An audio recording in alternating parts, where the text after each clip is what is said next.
Bueno, estamos de vuelta luego de estar con estos músicos de música clásica, jazz, que hacen ahí en la Universidad Católica de Valparaíso, ¿eh? Entretenida.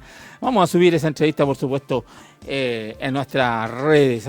Mucho comentario ahí para los amigos ahí a través de nuestra fanpage. Y estamos, por supuesto, como cada sábado, con Cristian Macaya, consejero regional de la región de Valparaíso, representante también, obviamente, de nuestra querida provincia de Petorca. ¿Cómo estás, estimado Cristian Macaya? Qué gusto de tenerte hoy. Bueno, buen fondo ahí, ¿ah? Está bien. Estamos en campaña, parecía. Ese. No, yo tengo ese. Buenos días, ¿qué tal? ¿Cómo estás, Hernán? La audiencia también del programa. Yo tengo esa característica de ir alterando los fondos cada vez que tenemos una entrevista. ¿Te has dado cuenta?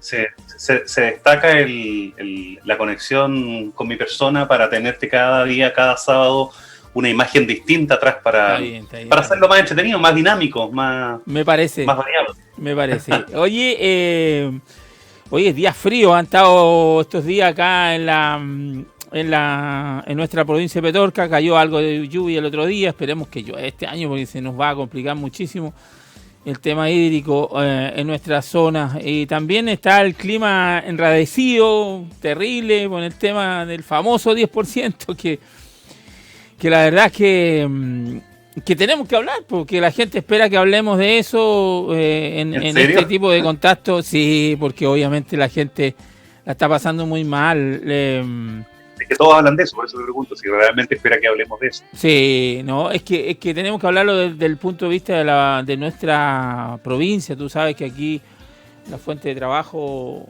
hoy día la Ligua, ¿cuánto lleva? ¿Un mes en pandemia? O sea, perdón, en cuarentena. Un mes.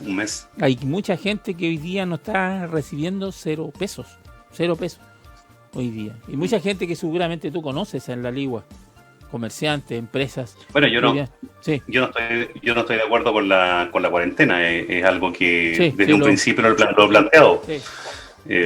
Y tengo mis argumentos que probablemente no son muy científicos, Hernán, pero sí tienen algo de evidencia internacional, un poco recogiendo algunas impresiones de gente que yo creo que es digna de escuchar.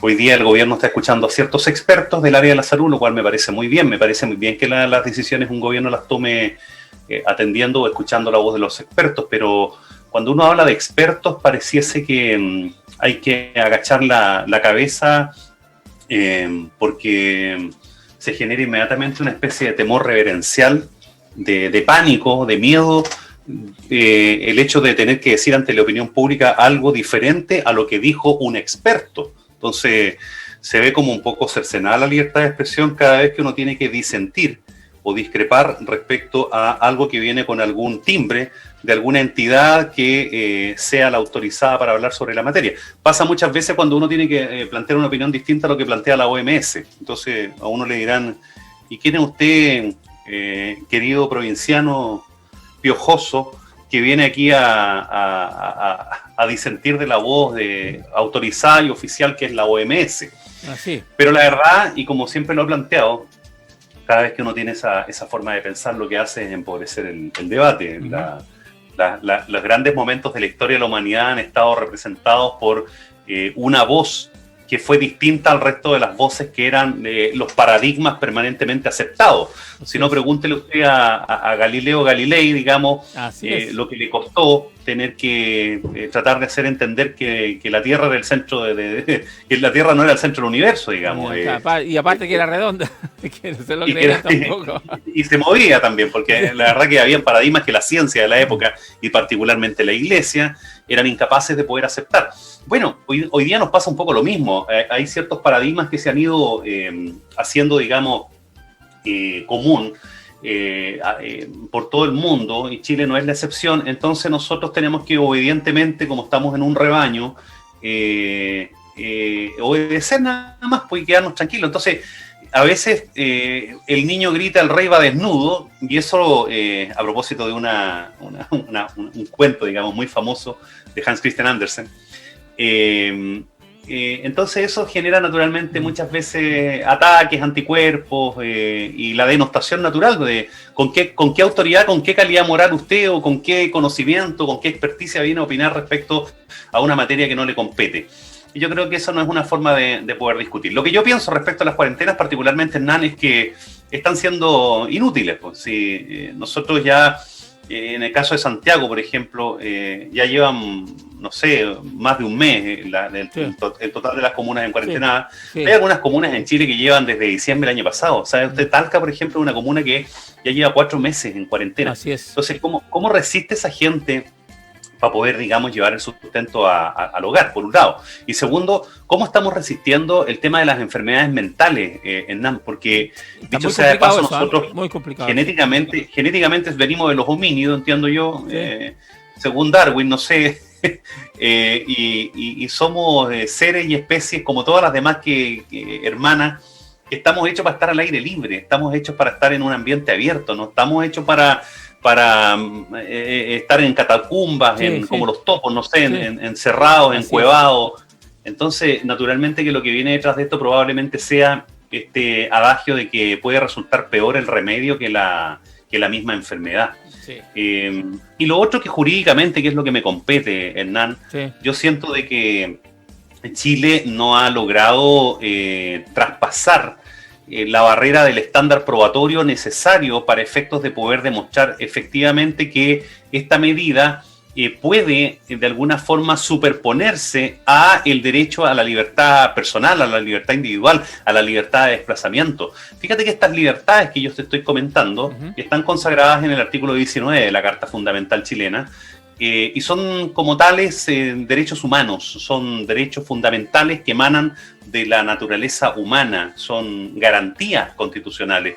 En consecuencia, son límites al ejercicio del poder, y como tal, el Estado no puede, bajo ningún aspecto o bajo ningún respecto, poder limitar esos derechos que nosotros tenemos. El derecho yo a desplazarme, a salir de la casa, a ir a tu casa, por ejemplo, a moverme libremente, a entrar y salir del país o lo que sea, tiene que tener justificadamente una razón probada del por qué yo te voy a cercenar o limitar esa garantía fundamental. Entonces tú me dirás, bueno, pero si está más que probado porque hay una pandemia. Sí, efectivamente, hay una pandemia, pero eso no te da lugar per se a limitar los derechos fundamentales que emanan de la naturaleza humana. Tú tienes que demostrar que efectivamente la medida de la cuarentena resulta ser tan eficiente y tan eficaz que amerita poder limitar un derecho fundamental tuyo como es la libertad de desplazamiento o la libertad personal. Entonces, esto se ha discutido en tribunales internacionales, no es una volada que le dio a un humilde core de la provincia de Petorca, no, esto se ha discutido a nivel internacional. Alemania, por ejemplo, es un espacio donde se ha dado esta discusión en los tribunales, porque algunos civiles han recurrido a los tribunales de justicia, por ejemplo, van caminando por la calle y los toman presos, entonces ellos se han atrevido a presentar una especie de recurso de protección, probablemente no es el mismo nombre, pero han recurrido a los tribunales. Y los tribunales de manera reiterada han señalado de que al no haber el Estado alemán demostrado que esa medida se justifica para efectos de limitar un derecho fundamental de las personas, entonces no se puede inhibir la libertad personal de los individuos. Esa pelea jurídica no se ha dado en Chile, porque lamentablemente nuestros tribunales han sido un poco, no sé si flojos, pacatos o cobardes, no sé, o no se ha querido, digamos, nadie dar la lata de poder deducir a lo mejor un recurso de esas características.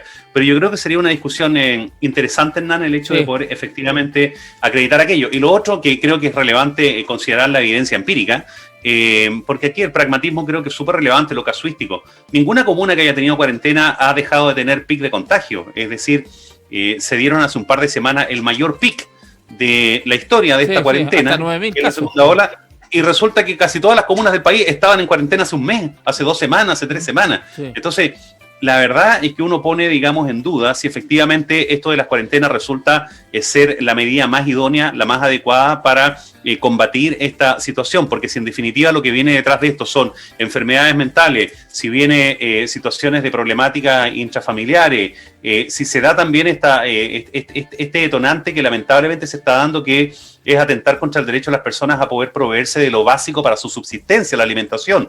Y además de eso, fíjate que también hay cosas que tienen relación con la brecha de la desigualdad entre los escolares, ya que al no estar necesariamente asistiendo a los colegios, son los más vulnerables los que van quedando atrás en el desarrollo, digamos, académico, porque lamentablemente son partes de hogares que a lo mejor no tienen las herramientas o los instrumentos necesarios para poder otorgarles la educación que sí tienen los hogares de más estratos, de estratos sociales más elevados. Sí, entonces, Cristian, mira lo que pasó en Argentina. En Argentina la gente salió a las calles a protestar justamente por lo que tú estás diciendo, el tema de la de poder que los niños vuelvan a clases presenciales, porque la gran mayoría, bueno, si aquí tenemos brechas en cuanto a que niños no tienen computador, no tienen no les llega el internet, en Argentina están mucho más atrasados que nosotros.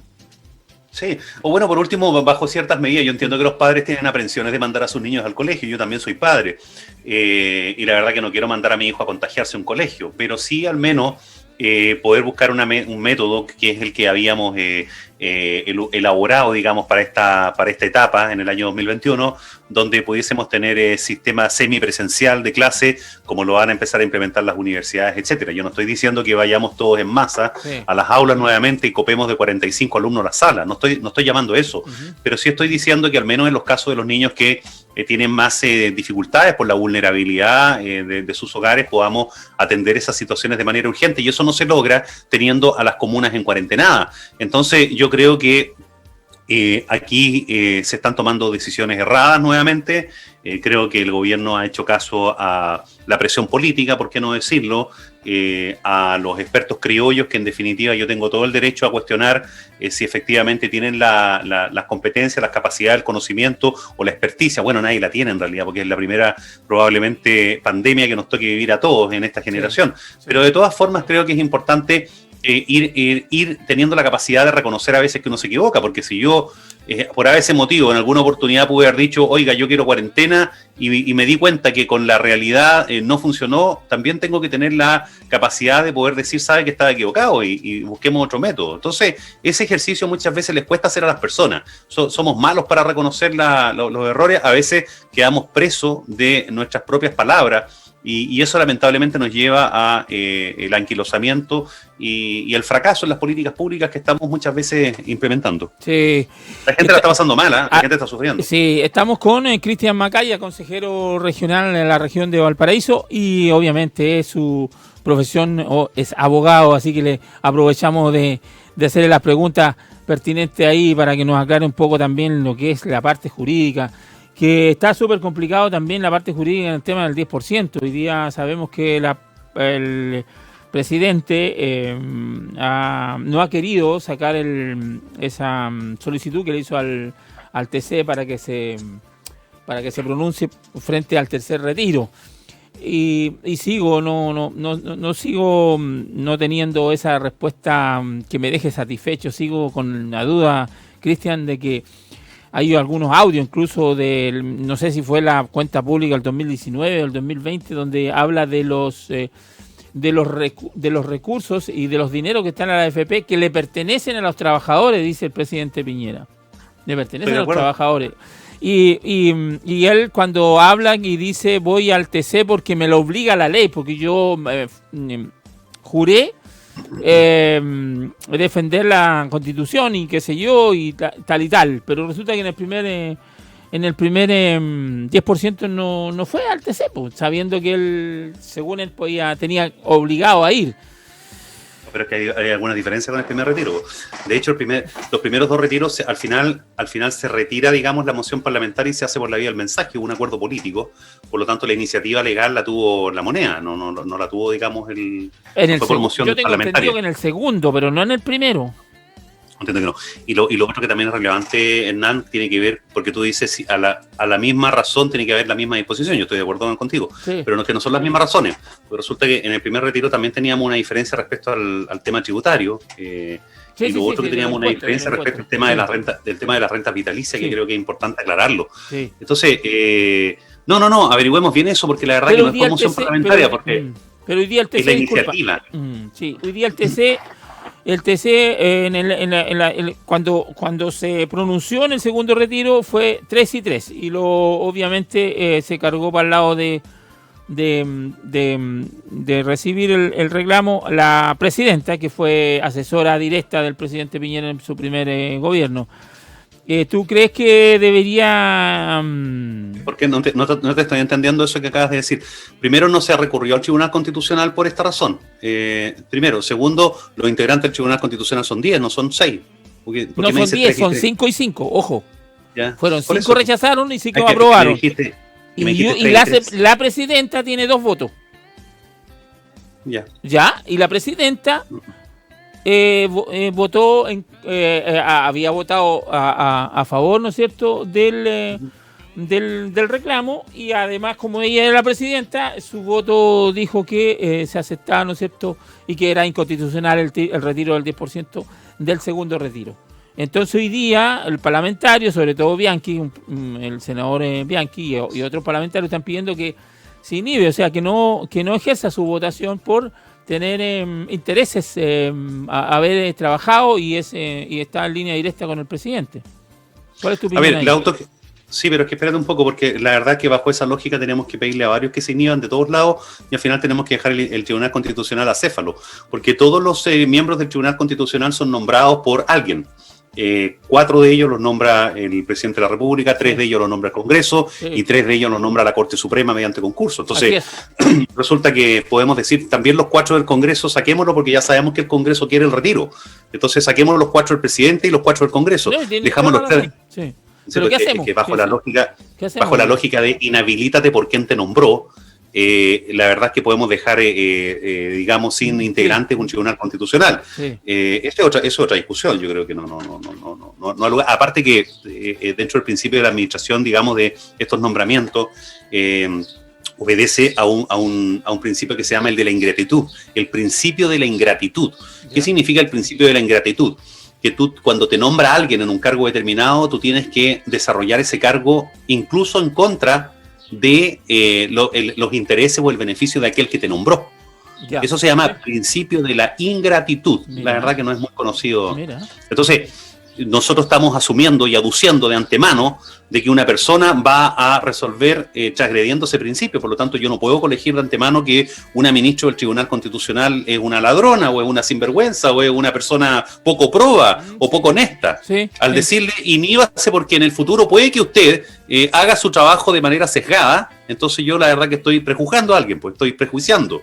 Estoy dándole un distinto tratamiento a una persona y atentando al principio de la igualdad ante la ley.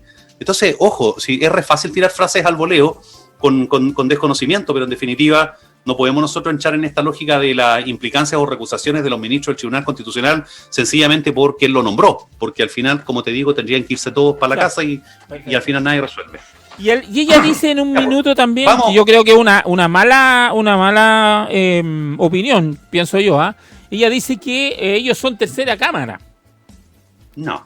Y no es así, pues, o sea, yo no pero ella lo dijo en una entrevista. No lo sé, si lo dijo es un error, porque no es una tercera cámara. Lo único que hace el Tribunal Constitucional es salvaguardar la Constitución, es decir, una Constitución sin un Tribunal Constitucional es una Constitución sin alma, porque en definitiva es una norma que no tiene ningún tipo de posibilidad, digamos, de velar por su estricto cumplimiento, porque tenemos que crear un órgano para salvaguardar las instituciones, y la institución de la Constitución, que es la máxima, digamos, norma de la República, tiene que tener un órgano que esté por sobre, digamos, los 3 poderes del Estado. No sé si por sobre, digamos, pero al menos de manera diferenciada de los 3 poderes del Estado, porque precisamente gran parte del texto de la Constitución es ponerle límites al ejercicio del poder. En consecuencia, no puede uno de aquellos que está regulado o limitado en su ejercicio ser garante, digamos, del resguardo de la Constitución. Tiene que hacerlo un organismo externo y autónomo. Y por eso en el gobierno de Frei Montalva se crea el Tribunal Constitucional y posteriormente posteriormente se mantienen los distintos gobiernos indistintamente de la ideología, porque hemos entendido que la manera de poder salvaguardar la Constitución es mediante la creación de este tribunal. Y dicho sea de paso, todas las naciones civilizadas del mundo que tienen constituciones serias tienen asociada a ellas un tribunal constitucional. Por lo tanto, no entremos en la dinámica de que cada vez que creamos de que un organismo nos va a fallar en contra de lo que yo quiero, entonces tenemos que discutir que desaparezca. Cristian, qué buena aclaración, disculpa, qué buena aclaración, me gustó esa aclaración que acabas de hacer, porque hay mucha gente que tiene metida en la cabeza o no lee, no se informa que el Tribunal Constitucional se creó con la Constitución del 80, para que la creó la dictadura y todo, y tú acabas de aclarar algo que es así. Entonces, eso es una de las cosas que a veces la gente opina y sin saber y sin leer, sin informarse. Yo estoy absolutamente de acuerdo contigo que tiene que haber un Tribunal Constitucional, porque obviamente nadie está de acuerdo en que retiremos la plata. Seguramente yo ahora quiero la plata porque la necesito, pero también para otras materias que tuviesen que hacer o el presidente de turno o el parlamento estén haciendo cambio a la Constitución y que esas vayan a no estén en acorde con la Constitución, tiene que haber un tribunal que lo regule y que diga, no, pues esto no corresponde o esto sí corresponde, Cristian. Ahora, hay otra cosa que también es importante tener en cuenta para no empezar a hacer presiones indebidas, porque al final del día, cuando uno empieza a cuestionar la legalidad del órgano, lo que está haciendo es una presión indebida, es diciéndole al órgano de alguna manera, poniéndole la pistola en la sien, diciéndole, si usted no falla de acuerdo a lo que yo quiero, entonces yo voy a cuestionar su permanencia en el cargo. Y ese tipo de cosas me parece matonesca. A mí me parece que un Estado de Derecho no puede subsistir bajo esas prácticas. ¿Y por qué lo digo? Porque la verdad, dicho sea de paso, a mí no me hace mucha fuerza que el Tribunal Constitucional necesariamente vaya a fallar en tal o cual sentido. Es más, yo me tiendo a inclinar la balanza en orden a que el Tribunal Constitucional podría darnos un segundo ejemplo en su historia de que eventualmente podría resolver pese a que existan vicios de inconstitucionalidad en el proyecto que estamos discutiendo. Ahora, voy a partir de la base, Hernán, y voy a desarrollar una tesis, voy a desarrollar una idea. ¿Ya? Que lo primero que no quiero que se entienda, porque a veces, como tú muy bien lo acabas de expresar, las personas opinan sin mayores conocimientos, así es. Entonces suelen naturalmente replicar un discurso en blanco y negro, porque para la gente, en el común de las personas, la vida es binaria, digamos, el mundo es binario, o es blanco o negro, es yin o yang, es bueno o malo, grande o chico, o sea, sí. No hay términos medios. Pero aquí tiene que haber una posición donde efectivamente podamos ver los matices y los grises. Y sucede lo siguiente, que este proyecto propiamente tal, que dicho sea de paso, y voy a hacer otro paréntesis, yo quiero que se apruebe, ojo con esto, parto de esa premisa, yo quiero que se apruebe el 10% porque entiendo que el Estado no ha sido capaz, bla, bla, bla, y todo lo que ya hemos dicho en otros programas, entonces no quiero replicarlo, pero yo quiero que se apruebe el 10%. Dicho eso, vuelvo atrás y digo, porque yo quiero que se apruebe, tenemos que aprobarlo bajo cualquier lógica e incluso transgrediendo cualquier texto expreso legal o constitucional, y la respuesta es no. Nosotros tenemos que no solamente que el fondo sea el correcto, sino que la forma sea la adecuada. Porque cuando nosotros nos tropezamos en la forma, lo que damos pie y lo que damos lugar es que en el futuro podamos seguir transgrediendo leyes y constituciones, y las leyes y las constituciones están hechas en favor de los ciudadanos, aunque la gente no lo crea, está hecha en favor de ellos. De hecho, la constitución son límites al ejercicio del poder, y voy a insistir en esto, por lo tanto, son prerrogativas que están hechas en favor de los ciudadanos, de usted y de mí. Entonces, voy a decir cosas muy simples y rápidas para no entrar en el fondo del asunto. El tema del 10%, primero, que este tercer retiro, como ya lo hemos discutido, no se puede iniciar por moción parlamentaria, sino que tiene que ser por la vía del mensaje, es decir, por iniciativa del presidente de la República, porque lleva consigo un gasto presupuestario, que la semana pasada tú y yo discutíamos si en realidad corresponde a presupuestario, porque como son los fondos de las personas, que creo que es una discusión muy interesante, pero lo segundo que sí lleva consigo es una exención tributaria, porque cuando tú haces que las personas aumenten su patrimonio, aunque sea con un peso, por norma, tú tienes que aplicarle un gravamen. Todo enriquecimiento, todo mayor valor, todo aumento de patrimonio, lo que sea, tiene que llevar un gravamen. Entonces, cuando el Congreso dice no será tributable el retiro de este tercer retiro del 10%, entonces lo que está haciendo el Congreso es crear una exención tributaria. Y ahí tenemos un segundo problema, que solamente el presidente de la República, por iniciativa del presidente de la República, se pueden crear tributos o exenciones tributarias. Y tenemos un tercer problema que a mí me parece de la mayor gravedad y creo que es el más grave de todos, y es que se permite ahora, en este tercer retiro, que puedan acceder a él las personas que tienen rentas vitalicias, es decir, que han tomado sus fondos de pensiones y lo han entregado a una compañía de seguro para efectos de que reciban una renta vitalicia. ¿Y por qué para mí es grave eso?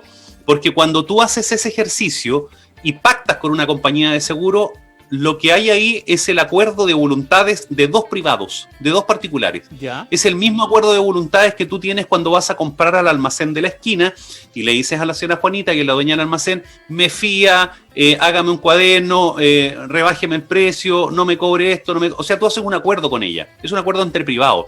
El que hace la persona que jubila por renta vitalicia y la compañía de seguro es un acuerdo entre privados. La pregunta es la siguiente: ¿puede el Estado involucrarse en un acuerdo entre privados? Y la verdad es que no. Mira. No es posible. Es atentatorio a la libertad de contratación, Sí. a la autonomía de la voluntad, es atentatorio, digamos, al derecho a propiedad. Es decir, tú ahí sí que tienes en Hernán Pulgar una serie de vicios inconstitucionales cuando tú te involucras en una relación contractual entre privados. Entonces, aquí tenemos varias razones, y hay 4 o 5 más, porque la verdad que es un dossier de 180 hojas más o menos. Oye, bueno, pero mira, mientras te escuchaba, me saltó algo que yo nunca leí, porque yo me cambié apenas se creó el sistema de AFP, me cambié a la AFP. ¿Y el contrato? ¿Qué dirá el contrato de la AFP conmigo? sí, pero es que es un contrato ley, o sea, en definitiva, es verdad que la AFP es una administradora privada también, pero está regulado bajo un marco legal, por lo tanto, un contrato ley. No sé, sería bueno leerlo, porque la verdad que nadie lo lee. Yo de verdad me voy a preocupar de aquello, pero por favor, continúa. Claro. Bueno, el punto es que si tú ya tienes vicios de inconstitucionalidad aparente, aun cuando no sean reales, si el Tribunal Constitucional va a decir al final del día si en realidad estas tesis son reales o no, son ellos los que van a resolver si es inconstitucional o no. Pero cuando tú tienes apariencia de vicios de constitucionalidad, la pregunta es la siguiente: ¿le podemos decir al presidente de la República que mire para el lado? No importa que ya haya mirado para el lado alguna vez, no importa, pero le podemos decir: oiga, usted no respete la Constitución, nomás echémosle para adelante, si total, esto es bueno para todos, así que aquí el fin justifica los medios. ¿Le podemos decir eso? ¿O no le vamos a exigir al presidente que respete la Constitución y las leyes? No, sí. Porque si hacemos que el presidente no respete la Constitución y las leyes, mañana este caballero no nos va a respetar la ley por otra razón o la Constitución por otra razón. No, va a empezar a ordenar ejecuciones públicas. Ajá. Pero eso podría ser o no, porque ya le dimos la posibilidad que un día no respetara la Constitución. Entonces mañana él va y dice ya, vamos a juzgar sin juicios. No estoy respetando la Constitución, pero ustedes ya me permitieron hacerlo. Sí. ¿Cómo? Cristian, pero los que entendemos un poco y leemos un poco, tú, yo y mucha gente que nos está escuchando a esta hora aquí en la radio, entendemos que lo que hizo el presidente está en la ley, está en su facultad, está todo bien ahí. Pero resulta que ahora se empieza a reunir con su equipo de trabajo, se empieza a reunir con los presidentes de los partidos, está llamando a los senadores de oposición, a los presidentes de los partidos de la oposición, y resulta que ahora dice que posiblemente se abre a mandar un proyecto o una paralelo. Bueno, él no eso es lo que a mí me molesta. ¿Por qué no lo hizo antes? El presidente de la República es el peor político de Chile. Es el peor, o sea, probablemente la persona que tenga peor manejo político. Pero lo que sí no podemos decir es que es un tipo que ha sido malintencionado en el ejercicio del cargo en cuanto al respeto a las normas. Porque, mira, él no actúa solo. Aquí hay un montón de abogados constitucionalistas en el segundo piso en La Moneda que le están diciendo: presidente, lo lamento mucho, usted tiene que ir al Tribunal Constitucional porque si no va... Y aquí viene la parte entretenida, Hernán, porque mira la arista que se nos puede abrir. Porque si el presidente no va al Tribunal Constitucional, tú sabes que incumple la Constitución. Y al incumplir la Constitución es causal de destitución. Así es. Y en consecuencia, al otro día le pueden presentar una acusación constitucional al presidente de la República de Chile. Y que muchos lo quieren afuera. Y yo sería el primero que diría: sí, hay que acogerla. El presidente tiene que ser destituido porque no cumplió la Constitución. Entonces... yo creo que me estoy imaginando Pepe Out, voy a dar un nombre, a lo mejor Claro, y Como diciendo, el senador Navarro. A quien sea, y decir, sabe que el presidente, pese a que yo estaba de acuerdo con el 10%, no fue el tribunal constitucional y debe haber ido, así que le presento esta acusación constitucional. Y resulta que lo más grave que te puede pasar, Hernán, a un país, porque el presidente no es una persona, es más que una persona, sí. es una institución. Nosotros tenemos que salvaguardar que esa institución, ojalá llegue al 11 de marzo del año 2022, sí, y le entregue la banda a la oposición, le entregue la banda a quien sea, pero que la entregue, de acuerdo a las formas institucionales que... O sea, cuando tú pierdes el presidente a mitad de camino y tienes que nombrarle un reemplazante, sí, qué sé yo, empieza a quedarle escoba en los países. Ve el caso de Perú, ve el caso de Argentina. Entonces empiezan a molestarse, qué sé yo, empieza a generarse un ambiente político enrarecido. Entonces no quiero que le pase eso a Chile. Entonces, ojo, yo creo que el presidente al final tuvo que tomar la decisión que tiene que tomar, porque en definitiva es la que la Constitución le obliga a tomar. Ahora, lo último, Hernán, para poder también comprender una cosa. Sí. Si el presidente no supo negociar políticamente antes y lo va a hacer ahora, bueno, que lo haga rápido porque la gente necesita su plata, necesita su 10%.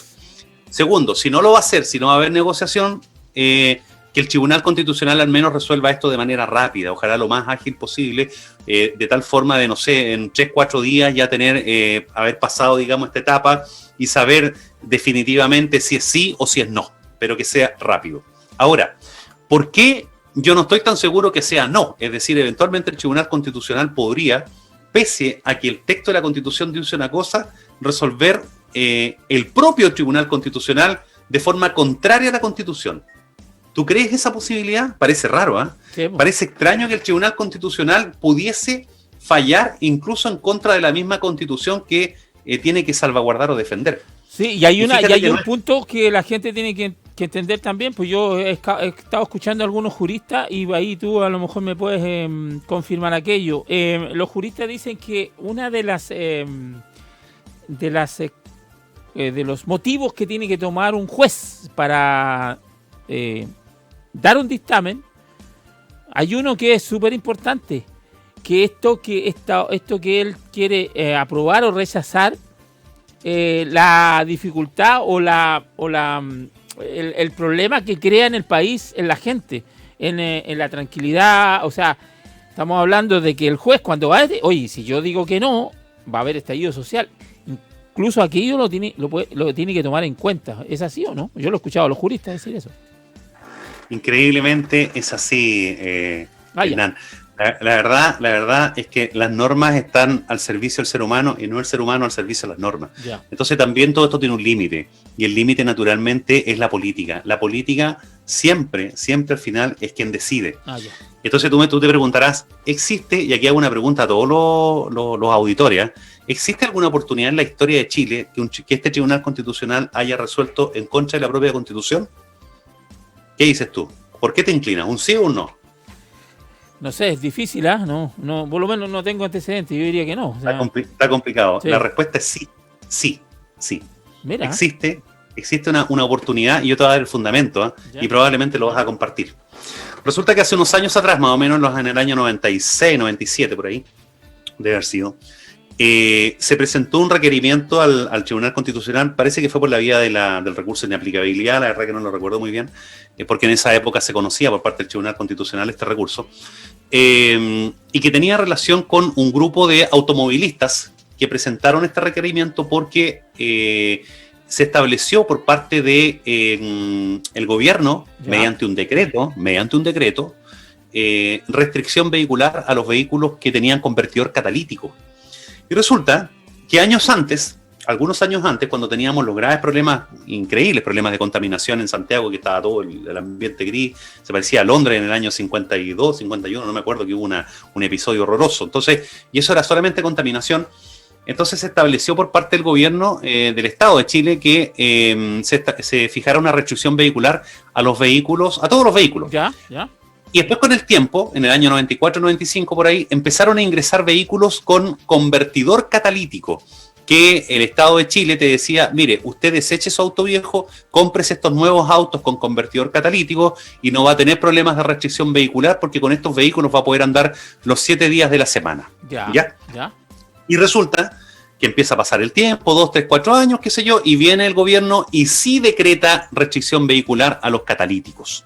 Entonces, aquí viene una discusión jurídica tremendamente interesante presentada por estos automovilistas unidos, no sé cómo se llamaba, cuál era el organismo propiamente tal, pero la cosa es que presenta este requerimiento aduciendo a de que cuando uno es dueño de un auto, y de cualquier cosa que uno sea dueño, sí, es dueño de 3 facultades: el uso, el goce y la disposición. Por lo tanto, nadie puede, el Estado no puede venir, digamos, a limitarme el ejercicio, sí, digamos, de mi derecho de dominio, por un lado. Segundo, si el Estado hizo toda una propaganda para que yo me cambiara al convertidor catalítico y resulta que después igual me decreta restricción vehicular, hay una posición, digamos, un tanto dolosa de parte del Estado, haciéndome una expectativa que en definitiva me hace gastar dinero y incumple. Y tercero, que aquí viene la parte importante del meollo del asunto, la Constitución dice que usted puede limitar el ejercicio del derecho de dominio, pero siempre y cuando sea por una ley. Siempre y cuando sea por una ley. Y resulta que la restricción vehicular a los vehículos con convertidor catalítico no se hizo por ley, sino que se hizo por un decreto. Decreto, perfecto. Y es una norma inferior a una ley. En consecuencia, el Tribunal Constitucional, conociendo ese recurso, no podía, miren lo que te voy a decir, no podía fallarles en contra a los automovilistas. Mira. Necesariamente debía fallarles a favor, porque está pero claramente establecido la inconstitucionalidad de ese decreto. Perfecto. Que establecía una restricción vehicular por decreto, insisto, a los vehículos con convertidor catalítico, siendo que el dominio solamente tú lo puedes limitar por ley. Perfecto.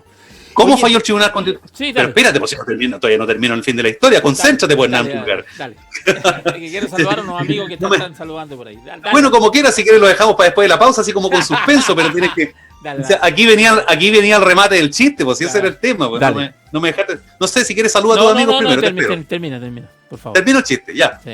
Bueno, fin de la historia. El Tribunal Constitucional resuelve en contra de los automovilistas, es decir, diciendo de que pese a que efectivamente, como ustedes dicen, no se puede limitar el dominio por intermedio de un decreto, sino que tiene que ser por una ley, aún así, y entendiendo que este decreto es inconstitucional, yo como Tribunal Constitucional lo voy a declarar constitucional, porque lo que está en juego es un bien superior, que es el derecho de las personas a vivir en un medio ambiente libre de contaminación. Entonces, ahí tú tienes un claro ejemplo de que el Tribunal Constitucional, una vez en la historia, falló en contra de proteger la Constitución porque el bien que quería salvaguardar era superior. Entonces, la pregunta es la siguiente: ¿podríamos tener nuevamente un escenario parecido? Eventualmente el Tribunal Constitucional podría decir, ¿sabe qué? Yo, pese a que este proyecto de ley es inconstitucional, voy a decir que es constitucional y que la gente retire sus 10% porque el bien que se intenta salvaguardar es la vida de las personas. Entonces, raya para la suma, mi querido Hernán Pulgar. ¿Por qué de antemano estamos pensando que el Tribunal Constitucional va a fallar a favor del presidente si tenemos un precedente claro de que el Tribunal Constitucional sí ha resuelto muchas veces en atención a salvaguardar la vida y la integridad de las personas? Además que no fue unánime la votación anterior, fue 3-3. Entonces, toda esta vuelta que yo me di era para elaborar una tesis y demostrarte, en definitiva, de que a veces entramos en una especie de afiebramiento y nos volvemos locos y empezamos a delirar por cosas que todavía eventualmente pueden venir favorables a mi persona, pero de antemano creo que me van a afectar. Eso es lo que quiero decir. Es como entrar a la cancha que se está perdiendo. Creyendo que vaya a perder. Sí. Hoy quiero saludar a Danilo Aravena, que dice que se vayan todos para la casa, dice. Iván Ramírez dice, por eso el tribunal debe ser elegido por el Congreso también, dice. Y Jimena Mencia dice saludos. Sí. ¿Quién dijo que el tribunal tiene que ser elegido por el Congreso? Iván Ramírez. Ya, yo estoy de acuerdo con Iván Ramírez, estoy de acuerdo con él.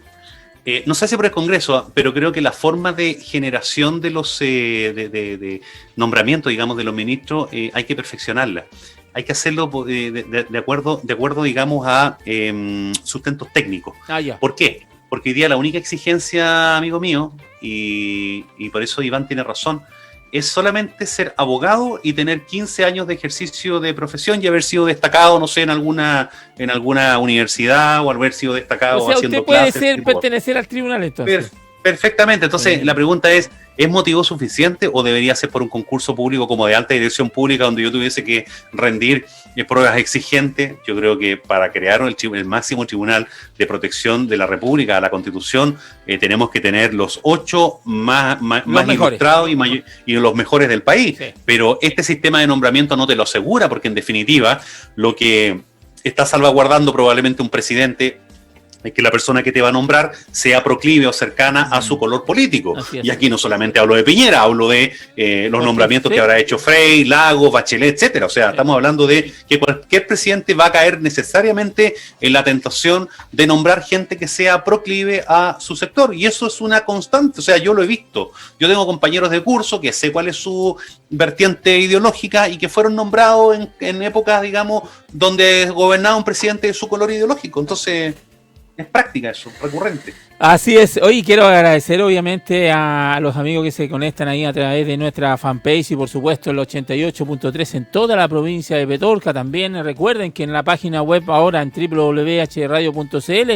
hay un reproductor de HD Televisión también, así que mientras escucha también puede ver la imagen, puede escuchar también, ampliar la imagen ahí, así que los invitamos a visitar toda nuestra plataforma para llegar a ustedes con una interesante conversación con Cristian Macaya, que siempre nos está aclarando una de las cosas buenas, y voy a ser reiterativo, es conversar contigo y con otros invitados, en ir aclarando dudas a la gente, ir entregando cultura, conocimiento, porque ese es un rol importantísimo que tenemos los medios, ¿no? Sobre todo en esta terrible confusión de tantas cosas que mucha gente no entiende. Yo, mira, ahora por ejemplo hay un tema de una planta de transferencia de basura aquí que se va, y a mí me llegó obviamente la empresa, me contrató la publicidad para eso, que viene del Ministerio de Medio Ambiente, y resulta que ya me empezaron a llamar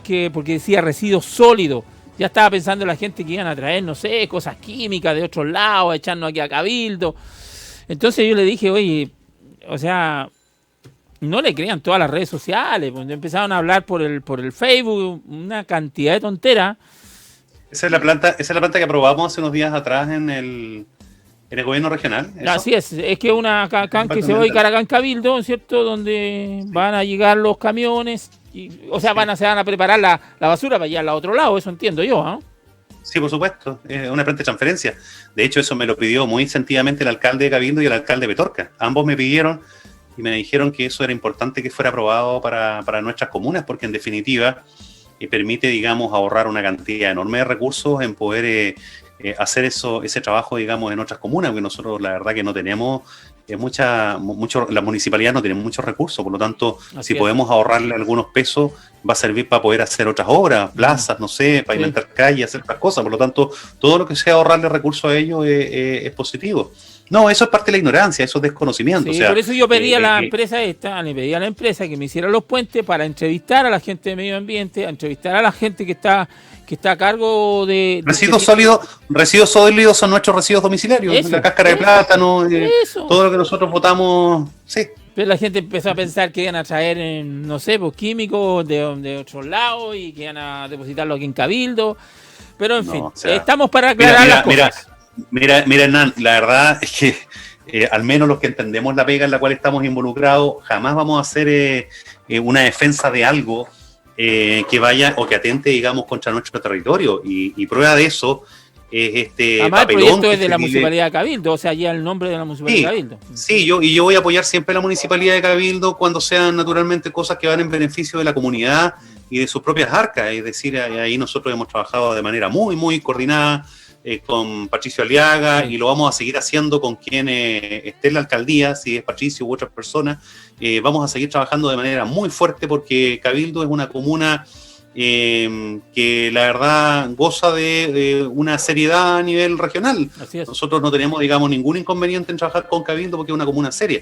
No, pero yo te quiero poner el caso, digamos, de la situación de la minera de La Ligua, esta minera Puyalli, que está emplazada también... Que ha generado toda una serie de comentarios en las redes sociales, y que al final del día las peleas y las batallas hay que darlas en las instancias institucionales donde se tienen que dar. Esa es la cosa. Entonces, empiezan a convocar al principio porque efectivamente esta planta minera había pedido algunas autorizaciones para ampliar sus operaciones, ¿ya? Porque ya lleva como 20 años, entonces se empiezan a agotar los minerales, entonces empiezan a tratar de ir excavando un poco más allá, y la ley minera está por sobre el resto de las legislaciones, entonces normalmente estas autorizaciones se otorgan, pero también tienen que pedir permisos para hacer, digamos, los estudios de impacto ambiental o de declaraciones de impacto ambiental, y esa declaración pasa por el Consejo Regional de Valparaíso, y a mí me toca naturalmente poder manifestar alguna opinión respecto a eso.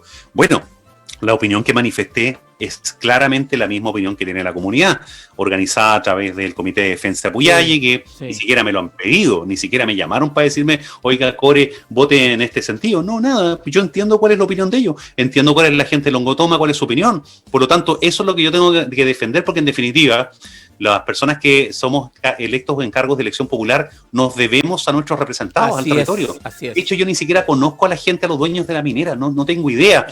Ahora, de antemano no voy a ir a tirarle piedras ni nada, porque yo entiendo que ellos ejercen una actividad y dan empleo a 300, 400 personas, no sé cuánto.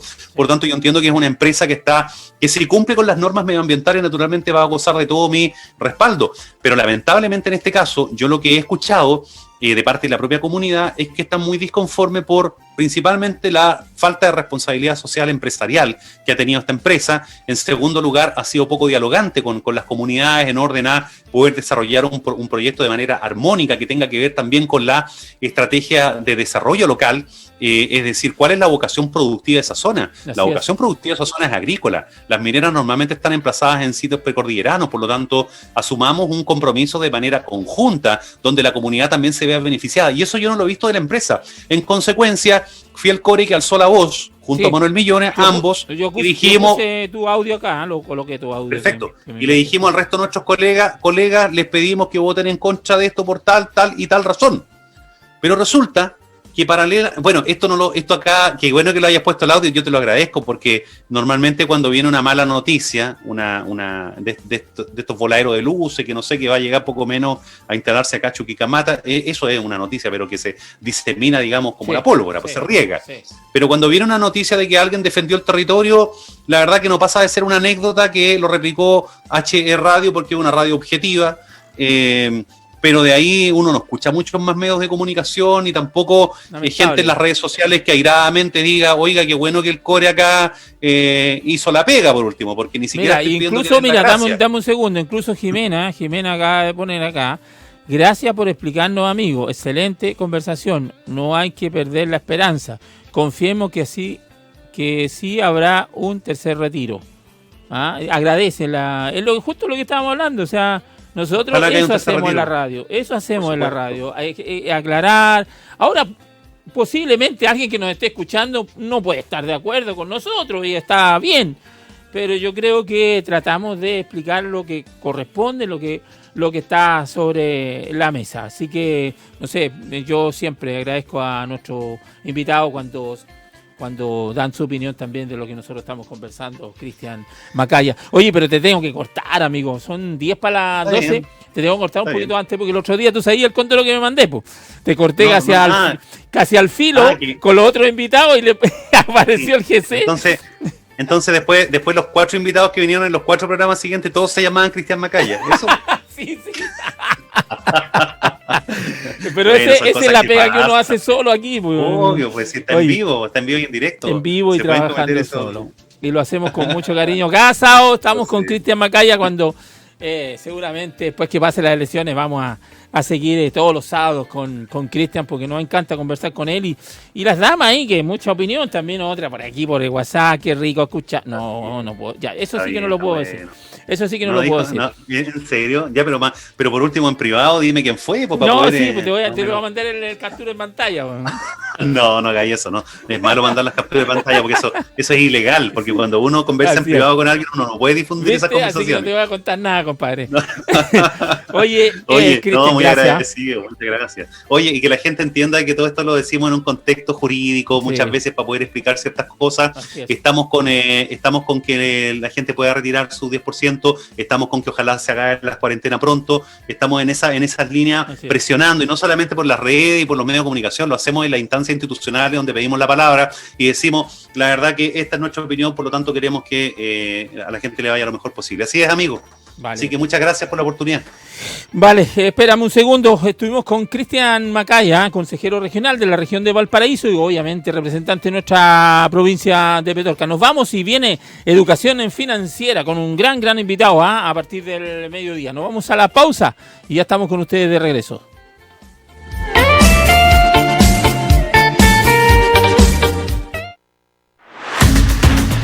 Durante las 24 horas del día,